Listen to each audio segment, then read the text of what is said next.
Good evening.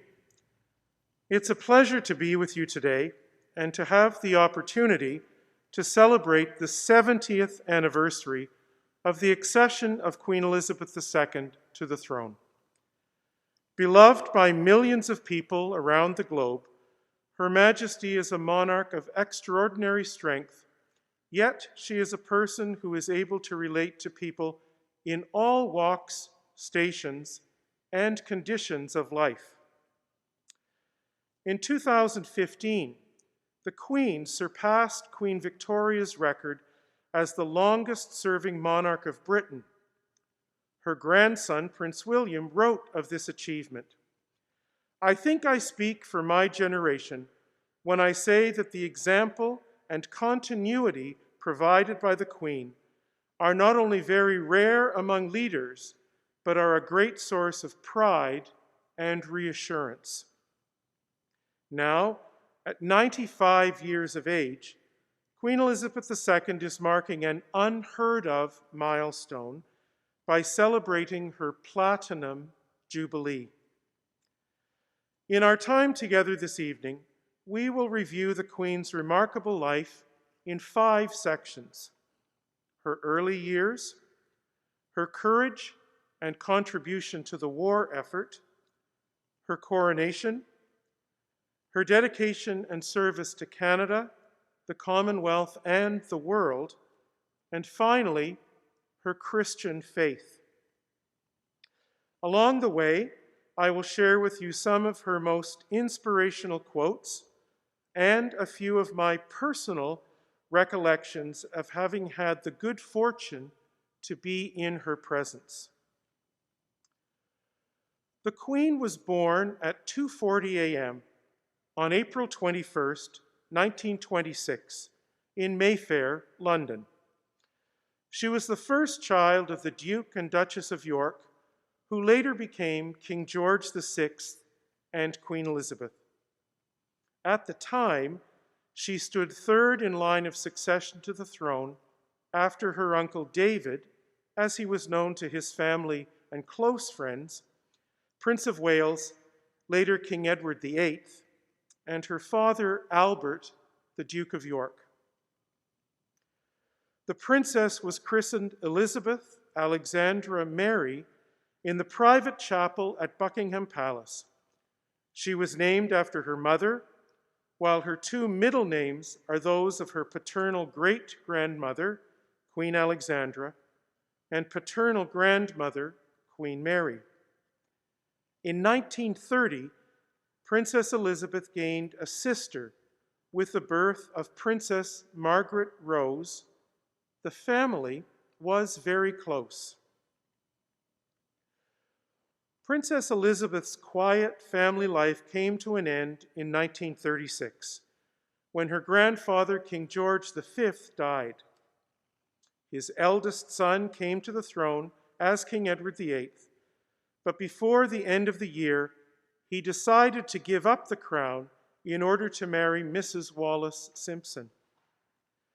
Upon King Edward VIII's abdication, Princess Elizabeth's father acceded to the throne as King George VI.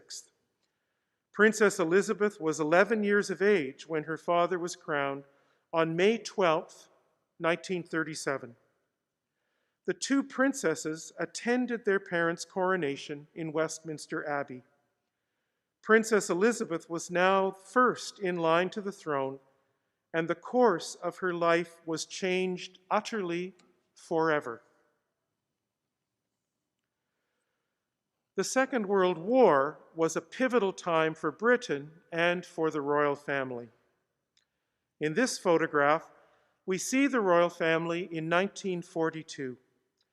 The king is wearing the uniform of a colonel of the Grenadier Guards, the most senior of the 5 regiments of foot guards. This picture also shows Princess Elizabeth wearing a stylized flaming grenade badge on the front of her cap and a diamond brooch in the form of the badge of the Grenadier Guards. The officers of this regiment commissioned the creation of this piece of jewelry and presented it to Princess Elizabeth on the 20th of April, 1942, the day before her 16th birthday. After assuming the throne, George VI struggled to find his place. Tentative, nervous, and prone to ill health, he struggled with public appearances. But as the war progressed, he found his footing, bolstered by his wife and government officials, including Prime Minister Winston Churchill. The king helped to rally the morale of the British people, refusing to leave London despite repeated aerial attacks by the German Luftwaffe that left cities in ruins. He and the Queen regularly visited those areas most devastated by the raids, and when a bombing in September 1940 badly damaged a portion of Buckingham Palace, bringing the dangers of the war to the royals' doorstep, the Queen noted, "Now I can look the East End in the face." After the fall of France in June 1940, with the looming threat of a German invasion of the United Kingdom, the British government urged the Queen to leave for Canada with her daughters.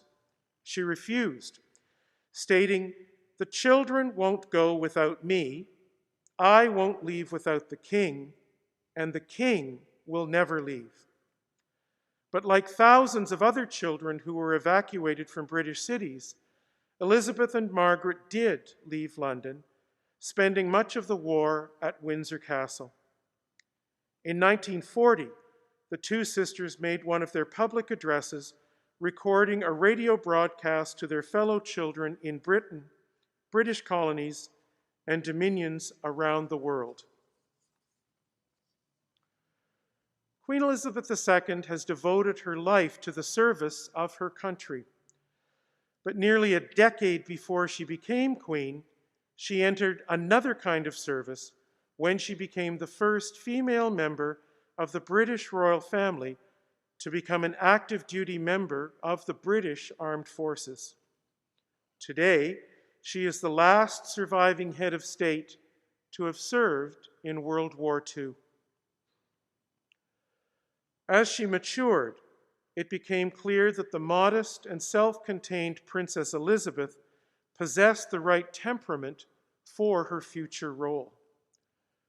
On April 26, 1947, during a royal tour to southern Africa with her father, mother, and younger sister, Elizabeth turned 21. On this day, she addressed the Commonwealth via the BBC radio service with these famous words: "I declare before you all that my whole life, whether it be long or short, shall be devoted to your service." In 1947, 2 years after the end of World War II, Princess Elizabeth and Royal Navy Lieutenant Philip Mountbatten became engaged. 4 months later, they wed in a royal ceremony at Westminster Abbey on November 20th, 1947, a day they would go on to celebrate for more than 70 years. The Queen and Prince Philip had 4 children, their Royal Highnesses Charles, Anne, Andrew, and Edward. British historians and commentators often say Philip was one of the keys to the Queen's enduring success as a monarch. On the occasion of their golden wedding anniversary in 1997, the Queen famously described Prince Philip as her strength and stay. Despite being overcome with grief when her father was laid to rest, the royal family was reportedly aware of the king's declining health by the early 1950s. The king was forced to postpone a tour of New Zealand and Australia because of his condition. He had suffered an arterial blockage in 1949 and had to have his left lung removed in the summer of 1951. During his struggles, George had allegedly been showing his daughter state papers and the ways of the monarchy. There were black clothes in Elizabeth's suitcase whenever she traveled. On February 6, 1952, the day King George VI died at Sandringham House, Elizabeth was not by her father's side. Instead, she was working on his behalf in Kenya. Philip was the one to first learn of the king's death. After hearing the tragic news, Elizabeth took a walk around the grounds with Philip. She then immediately began writing letters to leaders apologizing that she'd have to cancel the rest of her engagements. In order to give the young queen time to grieve, her coronation was held over a year later when she was crowned by the Archbishop of Canterbury, Geoffrey Francis Fisher, in Westminster Abbey on June 2nd, 1953. Canadian guests at the coronation included the Prime Minister, Louis Saint-Laurent, the Lieutenant Governor of Ontario, Louis Brouthope, and the Premier of Ontario, Leslie Frost, as well as the Premier of Saskatchewan, Tommy Douglas, Quebec Cabinet Ministers Gagnon and John Samuel Bourque, the Mayor of Toronto, Alan Lamport, and Chief of the Squamish Nation, Joe Mathias, were also in attendance. In 1953, a Canadian law, the Royal Style and Titles Act, formally conferred upon Elizabeth II the title of Queen of Canada.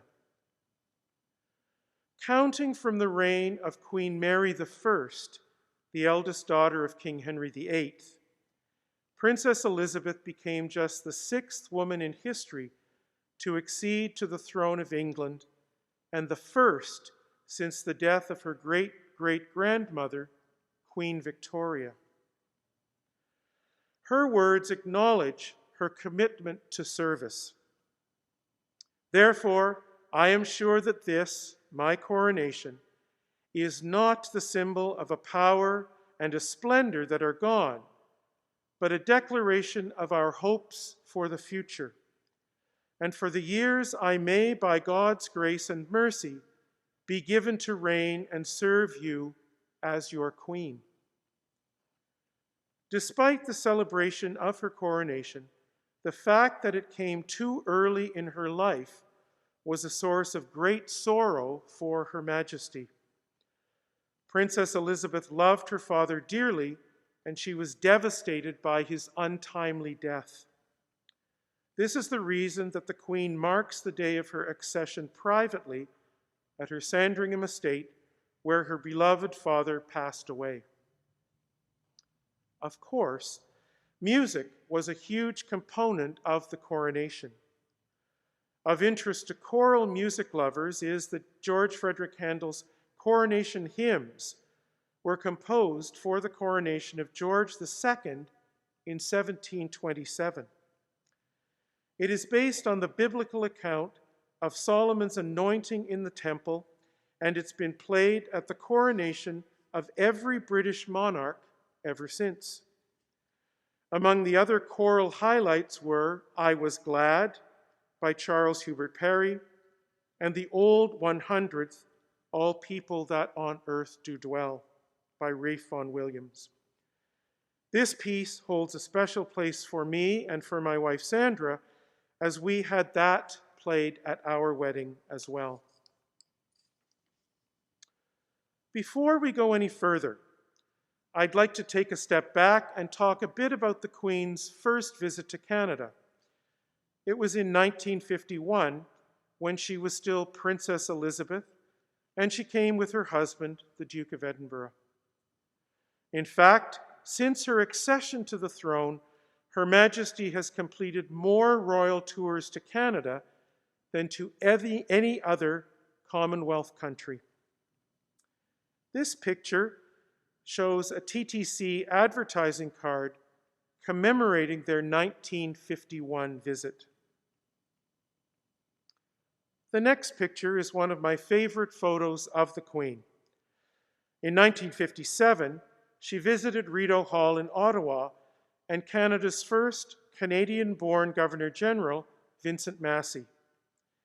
In October 1957, the Queen and Prince Philip walked with Governor-General Massey in the grounds of Rideau Hall. The Governor-General's dog, Duff, is helping Her Majesty with her handbag. In June 1959, when I was 4 years old, I remember my mum getting me dressed in my Sunday church clothes and taking me down to see the Queen and Prince Philip at Union Station. This photo shows the Queen and Prince Philip in their limousine on Bay Street. I remember that the day was quite warm and that I was given a small Union Jack to wave. It was very exciting and a memory that I treasure. The next slide shows the Queen exiting her limousine in Fort George at Niagara-on-the-Lake in 1973. At that time, I was a high school student at North Toronto Collegiate. In the summers after grade 12 and 13, I worked at Fort York in Toronto as a tour guide and blacksmith. Additionally, all of the summer employees learned the drills used by British infantry soldiers in the War of 1812. During that summer in 1973, the entire Guard from Fort York, here in Toronto, traveled to Fort George at Niagara-on-the-Lake to give an infantry and artillery demonstration for the Queen and Prince Philip within the walls of Fort George. After our rehearsals, but before the Queen arrived, we were briefed by the RCMP, who told us that during the demonstration, when we formed an infantry square with our Brown Bess muskets leveled in all 4 directions, even though we would be firing blank rounds, none of us were to point our weapons in the direction of the Queen or Prince Philip.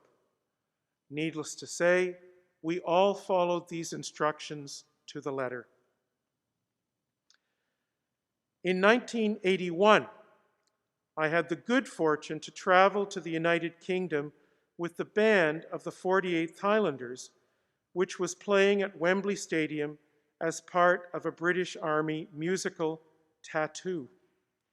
The Queen is the Colonel-in-Chief of the 48th Highlanders, and we were invited to meet her at Buckingham Palace. Now, I was a captain, an officer in the 48th Highlanders, but I played the tuba. And at the last minute, one of the tuba players from the band could not make the trip. So I reverted in rank to private musician and went with the band to play at Wembley Stadium.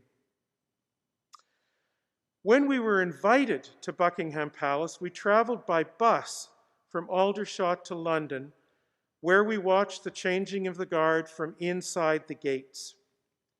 During this ceremony, the band of the Coldstream Guards played only Canadian tunes. Selections that I remember are The Maple Leaf Forever, Vive le Canadien, and Un Canadien Errant. They were all performed in an expert manner, and it's clear that these military musicians had been well rehearsed. After this ceremony was finished, we were shown up the stairs and into what is known as the Bow Room. After a few minutes, a Royal Air Force group captain came in and briefed us on how we should act when the Queen came into the room. He told us that we were to bow our heads to the Queen if she came up to you. We were not to speak to her unless she spoke to us first. We should not hold out our hand to shake her hand unless she initiated this action. And above all, no one was to take any photographs during this occasion. After a few minutes, Her Majesty entered the room, and we all noticed that she was wearing a 48th Highlanders diamond cap badge that had been given to her as a wedding present by the regiment in 1947. Later in this presentation, we'll see the Queen wearing this brooch again in 2017. The Queen's 2010 visit to Canada marked her 22nd official tour to this country as our Queen. The Queen and the Duke of Edinburgh participated in many public events, including the Canada Day noon show on Parliament Hill in Ottawa on July the 1st. And they participated in the celebrations of the centennial of the founding of the Royal Canadian Navy. In 2017, Her Majesty celebrated the 150th anniversary of Canadian Confederation, as well as her Sapphire Jubilee, 65 years of service to Canada. At an event in Canada House, London, former Governor-General David Johnston presented a Sapphire Jubilee snowflake brooch to Her Majesty, a gift of thanks from the people of Canada. The Queen's Christian faith has always been an important part of her life. On one occasion, she said, "To what greater inspiration and counsel can we turn than to the imperishable truth to be found in this treasure house, the Bible?" The Queen has always been steadfast in her faith. It is in her Christmas messages that we have the opportunity to have her speak directly to us. This is a picture from her very first televised Christmas message. In her 2000 message, the 2000th anniversary of the birth of Christ, she said, "To many of us, our beliefs are of fundamental importance. For me, the teachings of Christ and my own personal accountability before God provide a framework in which I try to lead my life. I, like so many of you, have drawn great comfort in difficult times from Christ's words and example." One of my favorite messages was in 2014, when the Queen said, "For me, the life of Jesus Christ, the Prince of Peace, whose birth we celebrate today, is an inspiration and an anchor in my life, a role model of reconciliation and forgiveness. He stretched out his hands in love, acceptance, and healing. Christ's example has taught me to seek to respect and value all people of whatever faith or none." Some people choose to be leaders.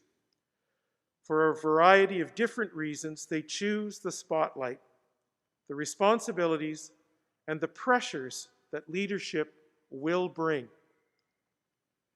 Neither the Queen nor her father made this choice. They had leadership, the public spotlight, and all of the accompanying pressures thrust upon them. Yet they accepted their fate with dignity and grace. At the time of her coronation, the Queen said, "I have behind me not only the splendid traditions and the annals of more than 1,000 years, but the living strength and majesty of the Commonwealth and Empire, of societies old and new, of lands and races different in history and origins, but all, by God's will, united in spirit and in aim." Throughout her reign, the Queen and her family have experienced great challenges, and along with great praise and adoration. Her legacy is shown, evidenced here, in the wedding photograph of her grandson, Prince William, second in line to the throne.